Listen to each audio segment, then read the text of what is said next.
안녕하십니까. 자, 2024년 8월 11일.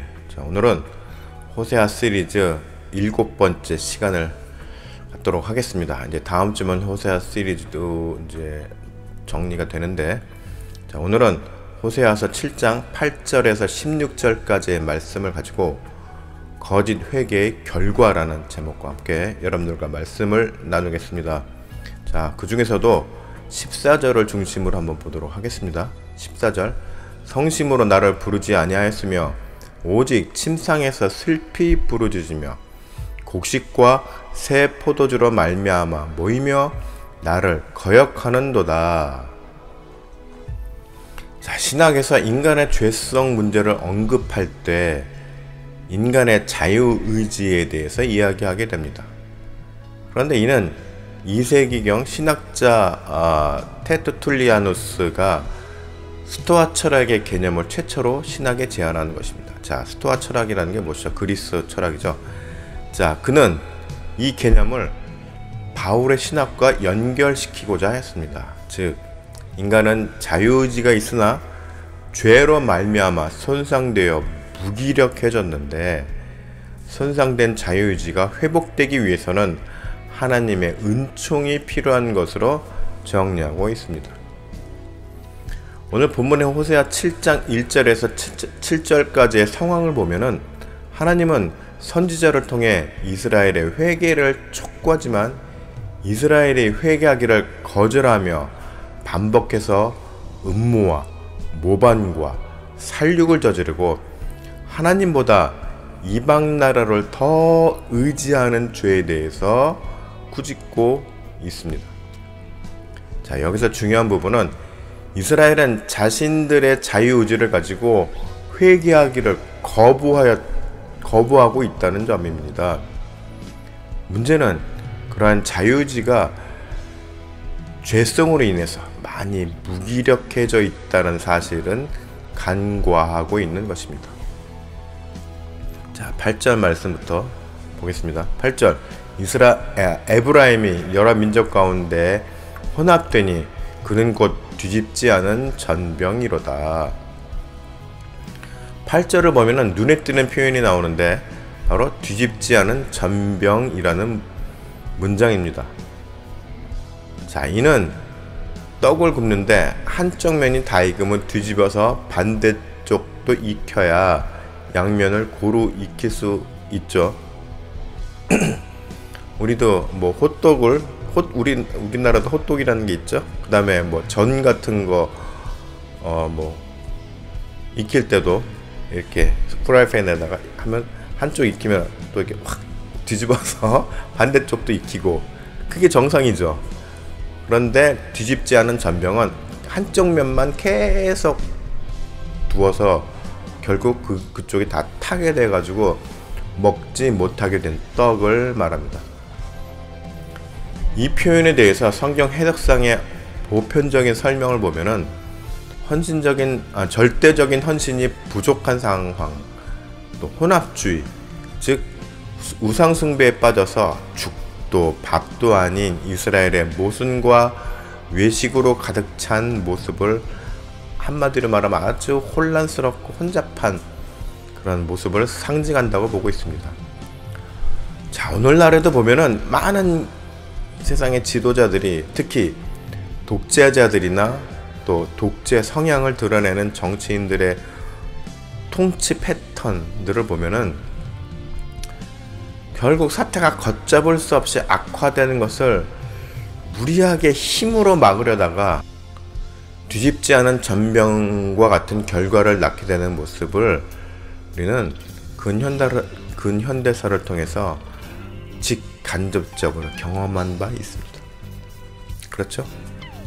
그런데 대한민국을 포함한 오늘날의 세계 정세를 보면 어떻습니까? 역사의 흐름은 조금 더 나아지지 못하고 있음을 느낄 수 있습니다. 자, 9절, 이방인들이 그의 힘을 삼켰으나 알지 못하고 백발이 무성할지라도 알지 못하는도다.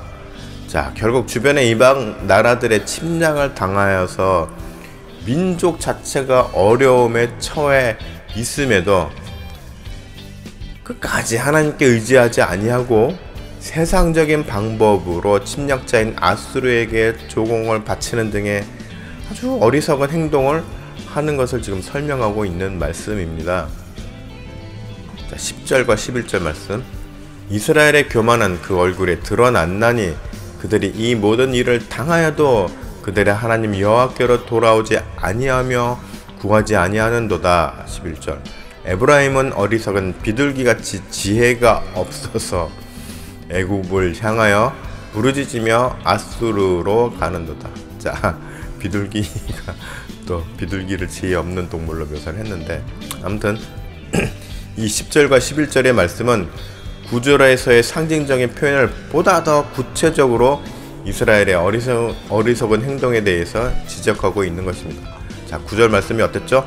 이방인들이 그의 힘을 삼켰으나 알지 못하고 백발이 무성할지라도 알지 못하는, 이건 뭐죠? 모든 어떤 백발이 무성할지라도 어떤 경륜을 이야기하죠. 저도 흰머리가 많은데, 네. 백발이 상징하는 것은 무엇입니까? 경륜, 오래된 경험. 그렇기 때문에 뭐죠? 지혜로울 수 있다라고 생각할 수가 있는 거죠. 그러나 백발이 무성할지라도 알죠. 지혜로우며 싹 없어졌다는 거예요. 네. 당장 어려움이 닥쳤는데. 그리고 10절, 11절은 그러한 상황에 대해서 구체적으로 설명하고 있는 것입니다. 자, 개인적으로 보더라도 우리가 늘 나중에 생각하게 되는 것이지만은 어떤 일이 닥쳤을 때 당장의 어떤 당황스러움 때문에 우선 막 주위에 아는 사람을 먼저 찾게 되고 뭔가 조금이라도 도움이 될 만한 사람을 찾게 됩니다. 그리고 세상적인, 즉 현실적인 해결 방법을 먼저 찾고자 애쓰는 것이 바로 우리들의 모습이라는 것이죠. 그렇지 않나요? 과거에 저도 많이 그랬습니다만 중요한 것은 그렇게 방법을 찾으며 노력하는 것까지도 뭐 그렇다고 칠 수 있어요. 네, 그렇다고 쳐도, 자, 구하는 해결 방법이 하나님께서 설정해 놓으신 세상의 정의로운 질서를 기준에 두고 보았을 때 어떤 바람직하지 않는 방법을 찾는 것은, 이것을 문제는 더욱더 심각하게 만들어버리는 것임을 우리는 인지해야 합니다. 네. 당장에 눈에 보이는 나에게 도움이 되는 사람 찾는 것까지는 좋다 이거예요. 어떤 현실적인 방법을 강구하는 것 좋다 이겁니다. 그런데 정의롭지 못한, 올바르지 못한 방법을 해결 방법이라고 이렇게 선택하는 것은 사태를 더욱더 악화시키는 것이라는 얘기입니다. 우상숭배가 뭐 다른 것이 아닙니다. 하나님을 찾아야 할 때 찾지 않고, 찾아야 할 때 찾지 않고 다른 대상과 다른 방법을 찾으면 그게 바로 우상숭배가 되는 것입니다. 결국 구절의 말씀처럼 되어버린다는 것을 21세기를 사는 우리들도 명심해야 하는 것입니다.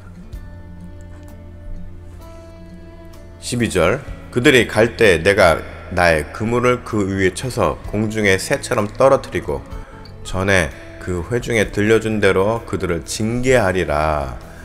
자, 이제 12절부터 본격적인 하나님의 경고가 나오는데 아주 중요한 문구가 있습니다.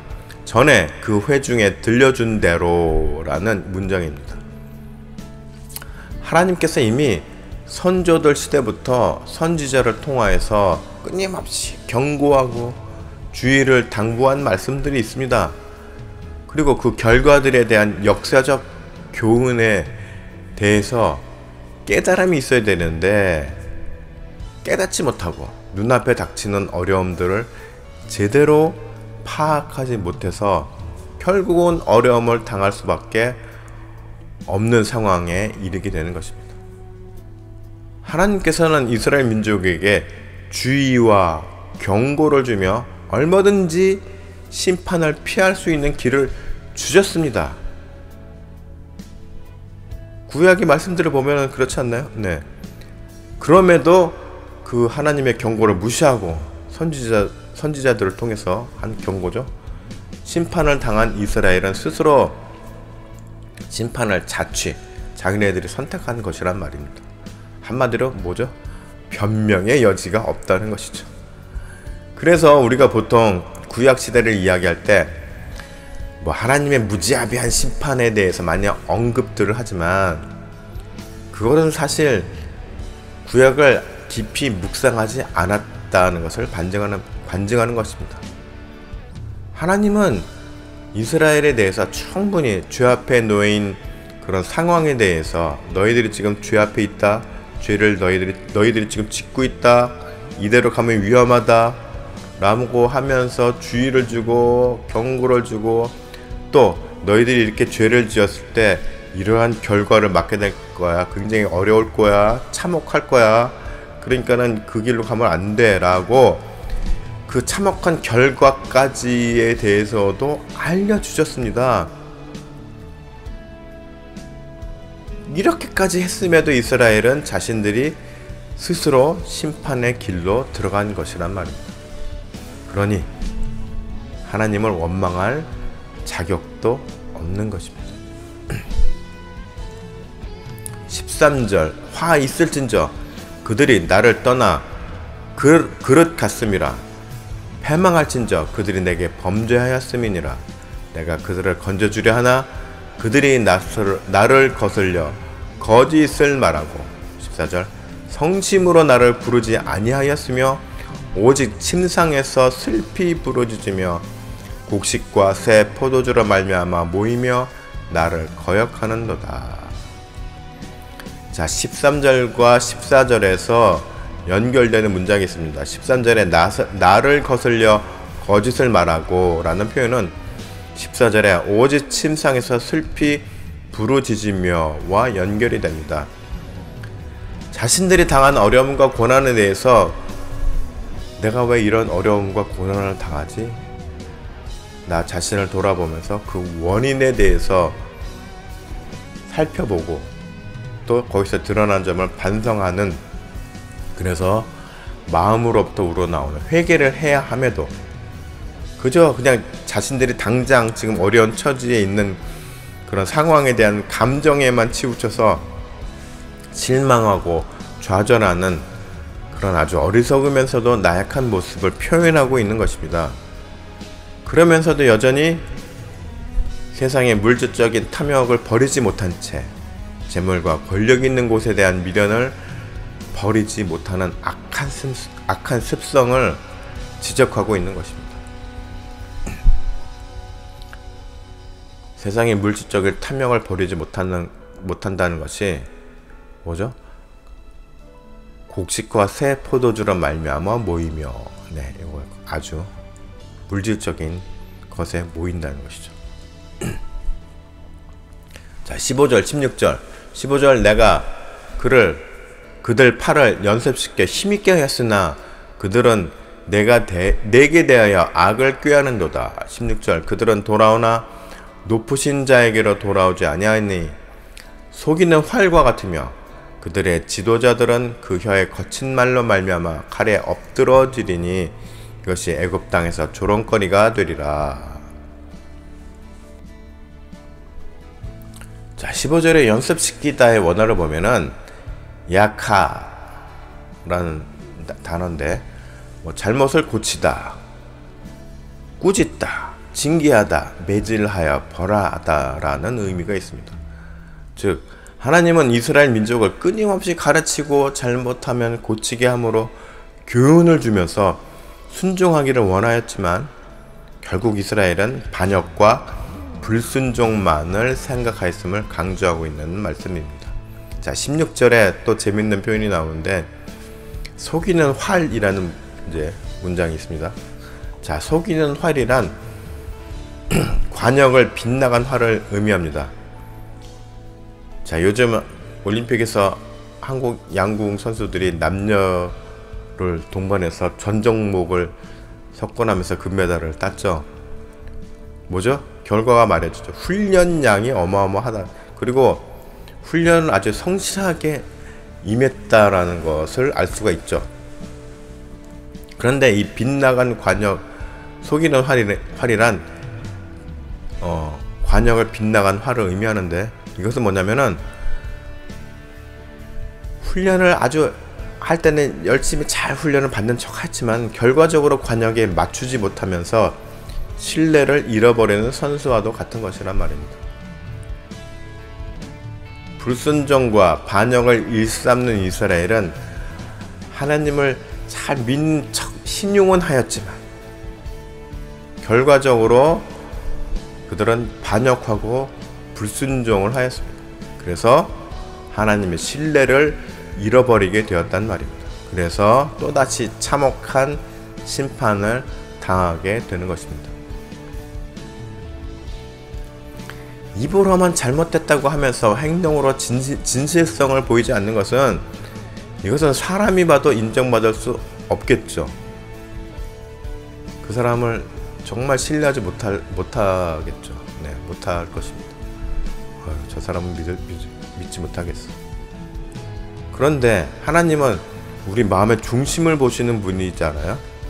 그렇기 때문에 더더욱 이스라엘에 대해서 어떤 진정한 반성의 행위들을 원하셨을 것이란 말입니다. 자, 회개라는 것이 결국 무엇입니까? 행동으로 잘못된 부분을 다시금 회복시키려는 노력이 필요하고, 또 마음을 고쳐서 돌이켰다는 진정성을 표현해야 됩니다. 어떻게 해요? 언행을 통해서, 말과 행동을 통해서 꾸준하게 표현하면서 어떤 결과를, 바뀌었다는 결과를 보이는 그 과정을 통해서 회개가 완성되어지는 것이란 말입니다. 그냥 아이고 잘못했습니다, 용서해 주십시오, 이렇게 해서 회개 끝, 그게 아니란 말입니다. 자, 말씀드렸지만 회개도 그렇고 믿음의 여정도 마찬가지입니다. 나는 예수님을 믿습니다. 너는 믿음이 생겼다, 너는 하나님의 자녀다, 너는 구원받았다, 이게 아닙니다. 이제 예수님을 믿겠습니다. 그러면 그래, 너는 이제부터 너의 믿음의 여정이 시작되는 거야.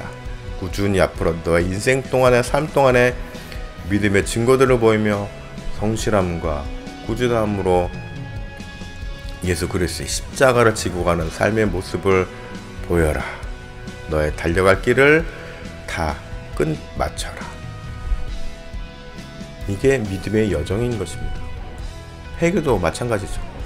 끊임없이 내가 잘못을 돌이켰다는 것을 말과 행동으로 나타내고 그 변화된 결과를 보이면서 완성되어지는 것이란 말입니다. 언젠가 말씀드렸지만 나의 잘못으로 인해 틀어진 환경은 그게 다시 복구돼서 돌아오기까지는 시간이 필요합니다. 그 시간 동안 복구하고자 하는 아주 부단한 노력과 수고가 요구되는 것입니다. 그러한 노력과 수고 없이 회개했다고 말만 한다고 하면 설령 나를 잘 모르는 주변의 사람들은 속일 수 있을지는 몰라도 하나님께는 인정받을 수 없다는 것을 우리는 알아야 합니다. 그래서 제가 늘 말씀드리는 거지만 우리는 항상 주님과 사람 앞에서도 근신하며 겸손함으로 말과 행동을 절제하는 삶의 모습을 유지해야 합니다. 물론 쉽지 않은 일입니다. 그러나 그렇게 살고자 노력하는 것이 그리스도인으로서의 우리들의 모습이라는 것을 기억합시다. 여러분들 모두 하나님 앞에서나 또 사람 앞에서 언제나 늘 겸손하며 일관성 있는 모습으로 신뢰를 잃지 않는 성도들이 되시기를 축복합니다.